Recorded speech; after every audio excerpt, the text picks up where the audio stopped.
Shalom Bapak Ibu Saudara, mari kita ngomongin firman Tuhan. Sebelumnya mari kita berdoa. Tuhan, kami akan ngobrol tentang firman-Mu. Siapakah kami Tuhan? Kami tidak mungkin menyelami hikmat-Mu tanpa bimbingan Roh-Mu. Bimbing kami ya Roh Kudus, agar kami bukan saja ngobrol tentang firman-Mu, tetapi kami menjadi pelaku yang setia. Dalam nama Yesus, firman yang hidup, kami berdoa. Amin.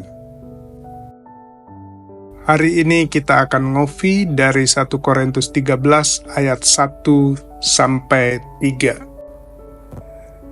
Sekalipun aku dapat berkata-kata dengan semua bahasa manusia dan bahasa malaikat, tetapi jika aku tidak mempunyai kasih, aku sama dengan gong yang berkumandang dan canang yang gemerincing. Sekalipun aku mempunyai karunia untuk bernubuat, dan aku mengetahui segala rahasia dan memiliki seluruh pengetahuan, dan sekalipun aku memiliki iman yang sempurna untuk memindahkan gunung, tetapi jika aku tidak mempunyai kasih, aku sama sekali tidak berguna.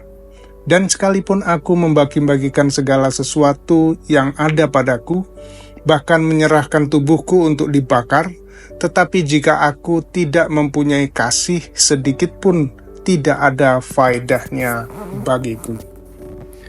Demikian pembacaan Alkitab. Berbahagialah setiap orang yang mendengarkan firman Tuhan dan melakukannya. Kasih mudah diucapkan tetapi sulit dilakukan, khususnya kasih seperti teladan dan ajaran Kristus. Kata Yunani kasih adalah agape, tampaknya asli dari kekristenan, kata baru untuk sesuatu yang baru. Agape mengambil maknanya secara langsung dari wahyu Allah di dalam Kristus. Namun itu bukanlah bentuk kasih sayang alami yang intens, melainkan buah roh yang supranatural. Galatia 5 ayat 22. Kasih ini didasarkan atas kemauan dan bukan perasaan. Orang Kristen harus mengasihi bahkan ketika mereka tidak merasa ingin mengasihi. Matius 5 ayat 44-48. Sama seperti Kristus, ia mengasihi dan mengampuni bahkan mereka yang menyalibkan dia. Firman Tuhan melalui Rasul Paulus mengajarkan beberapa hal lebih khusus tentang keutamaan kasih. Pertama, kasih lebih utama dari kemampuan kita berkomunikasi dalam berbagai bahasa manusia maupun bahasa malaikat sekalipun. Jika kita tidak mempunyai kasih, maka kita diibaratkan seperti gong yang berkumandang atau simbal yang gemerincing. Hanya suara tanpa isi. Karena itu kasih memberikan tujuan dan makna pada komunikasi dan hubungan kita dengan siapapun. Kedua, kasih lebih utama dari karunia bernubuat, mengajar, pengetahuan, bahkan iman yang kuat untuk melakukan mujizat. Tetapi jika tidak memiliki kasih, maka tidak ada artinya. Dengan kata lain, tanpa kasih bahkan kekuatan dan wawasan rohani tidak memiliki nilai.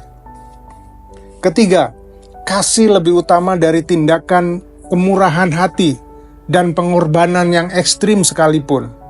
Kalaupun kita memberikan semua harta benda kepada orang miskin dan bahkan menanggung penderitaan fisik, juga tidak berarti jika tidak dimotivasi oleh kasih. Paulus mengatakan bahwa yang terpenting bukanlah tindakan berkorban itu sendiri, tetapi hati dan niat di balik tindakan itu. Jika kasih bukan kekuatan yang memotivasinya, maka tidak berarti secara rohani. Saudaraku, dalam ketiga ayat ini, Paulus menyampaikan pokok bahasan yang mendalam. Kasih adalah dasar dari semua kebajikan dan tindakan Kristen yang sejati. Tidak peduli seberapa mengesankan atau mengorbankan diri seseorang, jika tindakan itu tidak dilakukan atas dasar kasih yang sejati, tindakan itu tidak memiliki nilai kekal. Karunia-karunia rohani, iman, dan bahkan mati syahid adalah hampa tanpa kasih. Pascal, fisikawan Prancis, pernah menulis, Jika seorang pria mencintai seorang wanita karena kecantikannya, apakah dia mencintainya? Tidak, karena cacar yang merusak kecantikannya akan menyebabkan dia berhenti mencintai. Dan jika seorang mengasihiku karena pengetahuan atau kepandaianku, apakah dia benar-benar mencintaiku? Tidak, karena aku dapat kehilangan hal-hal itu, dan mereka tak akan lagi mengasihiku. Semuanya itu adalah kasih dengan syarat. Kasih agape adalah kasih tanpa syarat. Kasih agape dibutuhkan dalam semua level hubungan, suami dan istri, orang tua dan anak, antara saudara kandung, keluarga besar, rekan sekerja, rekan sepelayanan, lingkungan tetangga, masyarakat, dan semua hubungan. Saudaraku, kembali pada kata agape. Kasih yang tanpa syarat ini mengupayakan kebaikan orang lain adalah kasih yang mencerminkan kasih Allah. Kasih seperti inilah yang menurut Paulus harus menjadi motivasi apapun yang dilakukan orang Kristen. Mudah? Tentu tidak. Hanya orang yang hidup dipimpin dan dipenuhi Roh Kudus mengeluarkan buah roh, dan itu adalah kasih agape. Mari kita berdoa.